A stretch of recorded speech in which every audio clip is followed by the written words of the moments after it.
सुप्रभात प्यारे बच्चों, स्वागत है आप सभी का एक बार फिर से हिंदी की कक्षा में। बच्चों, हम हिंदी व्याकरण का पठन कर रहे हैं और हमने हिंदी में पाठ 9 विशेषण पूरा कर लिया है। आज हम हिंदी व्याकरण का एक और अध्याय पढ़ने जा रहे हैं, पाठ 10 क्रिया मीन्स वर्ब। वर्ब आपने इंग्लिश में पढ़ा है आपने अच्छे से, और क्रिया कक्षा 3 में भी आपने पढ़ा है। क्रिया किसे कहा जाता है? उन शब्दों को कहा जाता है जिनसे काम के होने का, काम के करने का पता चलता है। ठीक है, उसे क्रिया कहा जाता है। जो काम किया जा रहा है, जो काम हो रहा है, उसे क्रिया कहते हैं। ठीक है, जैसे आप देखिए, बच्चे खेल रहे हैं, माली पानी दे रहा है, विद्यार्थी पढ़ रहे हैं, सोनिया ने निधि से पुस्तक ली, रमेश खाना खा रहा है, पिताजी टीवी देख रहे हैं। तो बच्चों, ऊपर दिए गए चित्रों और उनके नीचे लिखे गए वाक्यों को ध्यान से पढ़िए आप लोग।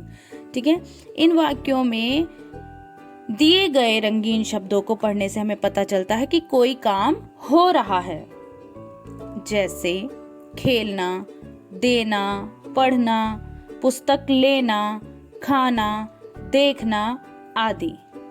ऐसा शब्द जिससे किसी कार्य के करने या होने का पता चले, उसे क्रिया कहते हैं।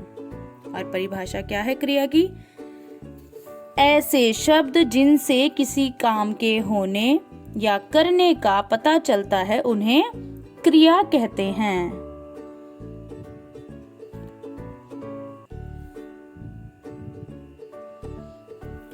कुछ क्रिया शब्द इस प्रकार हैं: रोना, सोना, हंसना, काटना, नाचना, उड़ना, लड़ना, आना, जाना, लिखना, पढ़ना, खाना, पीना, गाना, याद करना, उगना आदि। तो ये सब क्या है? क्रिया शब्द हैं। ये काम के होने का, काम के करने का हमें बोध कराते हैं। अब जानते हैं क्रिया के भेद। क्रिया के 2 भेद होते हैं, सकर्मक क्रिया और अकर्मक क्रिया। तो आइए इन दोनों भेदों की परिभाषाएं पढ़ते हैं। सकर्मक क्रिया। सकर्मक का अर्थ है कर्म के साथ क्रिया का होना। इन्हें आप अच्छे से सुनेंगे और अच्छे से समझेंगे। सकर्मक क्रिया किसे कहते हैं और अकर्मक क्रिया किसे कहते हैं? सकर्मक क्रिया का अर्थ क्या है? कर्म के साथ क्रिया का होना। उदाहरण समझेंगे, जैसे नीरज पत्र लिख रहा है, पंकज दूध पी रहा है। इन वाक्यों में हम क्या देखते हैं कि यदि प्रश्न किया जाए तो उत्तर मिलता है। क्या प्रश्न किया जाए? जैसे नीरज क्या लिख रहा है, तो आप बता सकते हैं नीरज पत्र लिख रहा है। पूछा जाए पंकज क्या पी रहा है, तो आप बता सकते हैं पंकज दूध पी रहा है। इसका मतलब इन वाक्यों में क्या का उत्तर मिल रहा है। अगर हम पूछ रहे हैं नीरज क्या कर रहा है, पंकज क्या पी रहा है, तो उत्तर मिल रहा है। तो इसलिए इसकी क्या परिभाषा है? जिस क्रिया में कर्म साथ होता है वह सकर्मक क्रिया कहलाती है। हमें क्या का उत्तर मिल रहा है कि क्या कर रहा है, क्या लिख रहा है, क्या पी रहा है। ठीक है, तो कर्म साथ हो रहा है, तो इसीलिए इसे सकर्मक क्रिया कहा जाता है। जहाँ क्या काम किया जा रहा है इसका उत्तर मिल जाता है, वहाँ सकर्मक क्रिया होती है। क्रिया करने वाले को हम क्या कहते हैं? क्रिया करने वाले को यानी काम करने वाले को कर्ता कहा जाता है।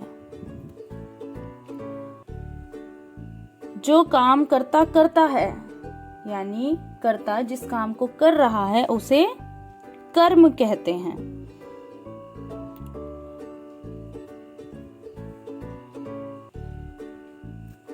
जैसे उदाहरण देखिए आप, नीरज कौन है?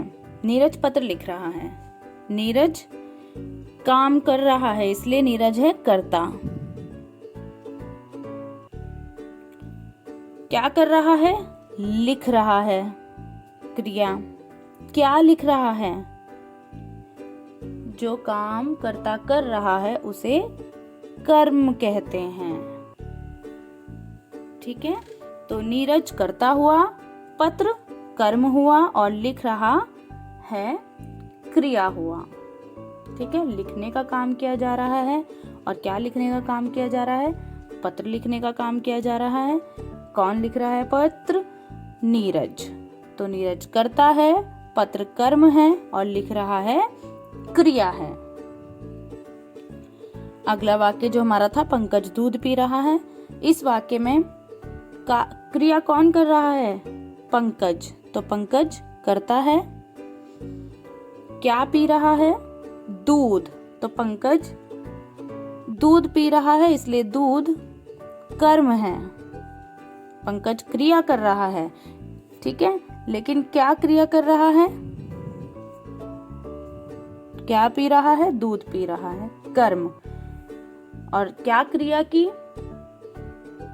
पंकज ने पीने की क्रिया की, पी रहा है, तो इसलिए पी रहा क्रिया है।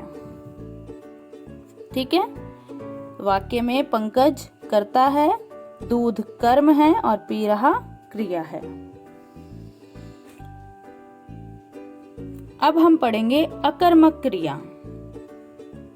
अकर्मक क्रिया यानी बिना कर्म के, अर्थात जिस क्रिया में कर्म नहीं होता है, कर्ता होता है, क्रिया होती है लेकिन कर्म नहीं होता। क्या का उत्तर नहीं मिलता कि क्या कर रहा है, क्या पी रहा है, क्या लिख रहा है, किस पर हंस रहा है, ये नहीं पता चलेगा। ठीक है, इसलिए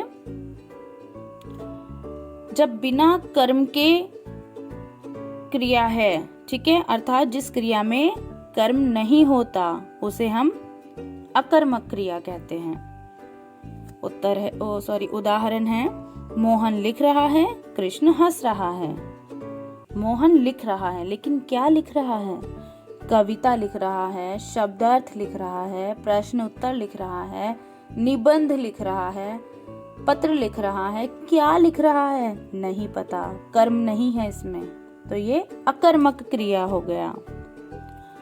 कृष्ण हंस रहा है, किस पर हंस रहा है? क्यों हंस रहा है?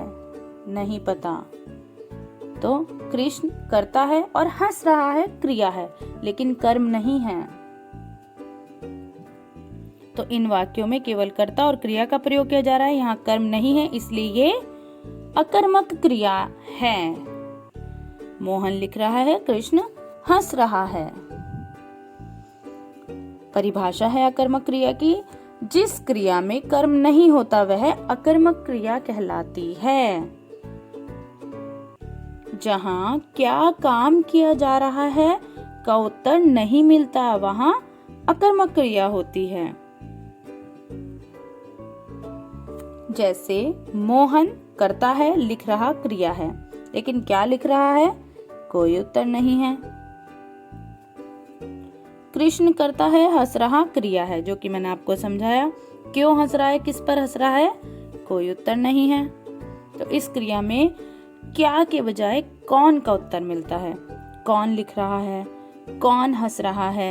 ठीक है, कौन लिख रहा है? मोहन। कौन हंस रहा है? कृष्ण। है, हैं, था, थे भी क्रिया होती है। जैसे आज सोमवार है, कल रविवार था, तो है और था, हैं, थी, ये भी क्रिया होती है। कुछ काम स्वयं भी हो जाते हैं, जैसे पेड़ से पत्ते गिर रहे हैं। पत्ते तो खुद गिर रहे हैं पेड़ से, तो ये काम स्वयं हो रहा है, खुद हो रहा है। तो कुछ काम स्वयं हो जाते हैं। खेतों में घास उग रही है, उगना क्रिया है, लेकिन ये क्रिया स्वयं हो रही है। ठीक है, पत्ते गिर रहे हैं यानी गिरना क्रिया है, लेकिन स्वयं हो रही है। तो कुछ क्रियाएं स्वयं भी हो जाते, कुछ काम स्वयं भी हो जाते हैं। ठीक है, तो हमने क्या क्या सीखा? किसी काम का करना या होना ही क्रिया है। क्रिया के दो भेद हैं, अकर्मक और सकर्मक। जिस क्रिया में कर्म होता है वह सकर्मक क्रिया होती है। जिस क्रिया में कर्म नहीं होता वह अकर्मक क्रिया होती है। अब आप इस पाठ को अच्छे से पढ़ेंगे, समझेंगे, उदाहरणों को समझेंगे, तभी आपको यह पाठ अच्छे से समझ आएगा। व्याकरण को थोड़ा समझना होता है, रटना नहीं होता। ठीक है, आपको इस पाठ को समझना है। क्रिया किसे कहते हैं, क्रिया के दो भेद, अकर्मक क्रिया, सकर्मक क्रिया, और उनके परिभाषा और उनके भेद। ठीक है, और उदाहरण भी। और अब आपका गृह कार्य है। प्रश्न 1, क्रिया किसे कहते हैं। प्रश्न 2, क्रिया के कितने भेद हैं, नाम लिखिए। प्रश्न 3, सकर्मक क्रिया और अकर्मक क्रिया में क्या अंतर है, उदाहरण दीजिए। आप सकर्मक क्रिया की परिभाषा लिखेंगे, उदाहरण लिखेंगे, अकर्मक क्रिया की परिभाषा लिखेंगे और उदाहरण लिखेंगे। ठीक है, तो आपको इन 3 प्रश्नों के उत्तर लिखना है, लेकिन पहले इस पाठ को समझना है, पढ़ना है, और जब आपको समझ आ जाए उसके बाद ही आप प्रश्न उत्तर लिखेंगे। बिना किसी मिस्टेक के लिखेंगे, स्पेलिंग्स अच्छे से चेक करेंगे, अपना वर्क करने के बाद रीचेक करेंगे, उसके बाद भेजेंगे। ओके, धन्यवाद बच्चों, ख्याल रखिए अपना और हंसते मुस्कुराते रहिए।